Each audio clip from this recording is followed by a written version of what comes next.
MP के जबलपुर में पिछले दिनों एक लड़की ने घर से भागकर निकाह कर लिया था। परिवार के लोगों ने समझाइश दी, इसके बाद भी बेटी मानने को तैयार नहीं हुई।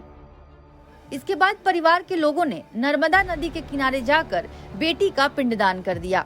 इसके लिए शोक संदेश भी छपवाया गया। साथ ही पिंडदान के बाद रविवार 11 जून को लोगों को मृत्यु भोज में बुलाया गया। परिवार ने कहा कि पिता चाहते थे कि हम अपनी प्यारी बेटी का कन्यादान करें। उसने उनकी बात नहीं मानी और जाकर निकाह कर लिया। इसके बाद हमने उसका पिंडदान कर दिया है।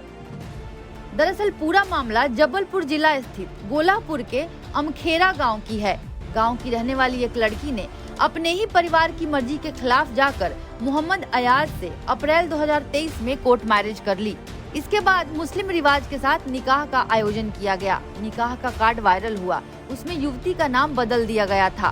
निकाह के कार्ड पर उज़्मा फातिमा नाम लिखा हुआ था। साथ ही नीचे उसके पिता का नाम भी लिखा था, जिसके बाद परिवार बहुत आहत हुआ। परिवार का कहना था कि हमारी सामाजिक प्रतिष्ठा को धूमिल करने के लिए जानबूझकर ऐसा कार्ड प्रिंट कराया गया था। वहीं इस मामले में हिंदूवादी संगठन कार्यकर्ता एसपी ऑफिस पहुंचे।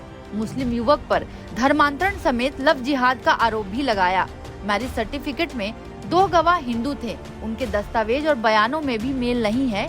वहीं पुलिस की अब तक की कार्रवाई से लड़की के घर वाले संतुष्ट नहीं हैं। सोचा था मैंने कि ये सब तो कभी फेस नहीं करना पड़ेगा, लेकिन अब करना पड़ रहा है। तो ये अब तो हम लोग ने सोच ही लिया है कि हमारी बहन हमारे लिए मर गई है, तो ये सब कर रहा है अपन ने, तो उनकी आत्मा को शांति मिले। और मम्मी पापा को भी बहुत दुख हुआ इस बात का, इसलिए मेरे को ये सब करना पड़ा। नहीं तो मैंने कभी सोचा नहीं था कि ये सब भी करना पड़ेगा मुझे। तो जो भी हुआ अच्छे के लिए होता है, और मैं तो यही चाहता हूँ कि जो होता है अच्छे के लिए होता है। आप लोगों ने समझाने के लिए क्या क्या प्रयास किए थे? बहुत प्रयास किए, नहीं समझी तो अब क्या ही कर सकते हैं। अच्छा, अब ये हमने अपनी बहन की शादी के लिए क्या सपने देखे थे? शादी के लिए तो बहुत सपने देखे थे भैया। छोटी बहन थी, मतलब मेरे से तो बड़ी थी, लेकिन 3 बहन है मेरी।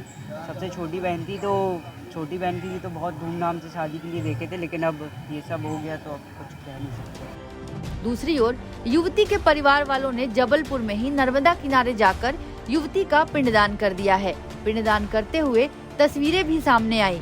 इसके साथ ही परिवार ने कहा कि हमारा अब उससे कोई नाता नहीं है। शादी से पहले उसने परिवार के लोगों से बात तक नहीं की। एनबीटी ऑनलाइन की रिपोर्ट।